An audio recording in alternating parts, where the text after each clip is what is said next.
Going to give you the answer for this question. The question is, where is the world's largest permanent digital art installation? Well, I'll give you the answer for this question, and the correct answer for the question is Chicago, Illinois. So that is the answer for the question, Chicago, Illinois. Hi, thank you so much for watching this video. If you find this video is very useful, you can help this channel to grow by subscribing this channel. Please this subscribe button and don't forget to like this video. And if you find this video is not really good, or you don't really like this video, or you kind of feel that it's a little bit offensive or something like that, you can click this one, dislike button. You can do that anyway.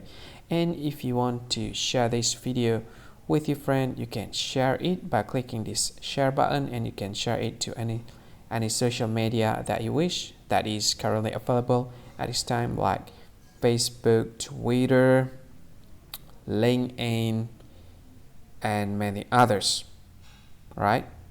And if you want to add this video to your playlist, you can click this one. You can watch this video later, and you can find more options by clicking these three dots. And yeah, don't forget to subscribe. I think that's all of it. Thank you so much for watching this video, and see you again in another video. Bye bye. See you again.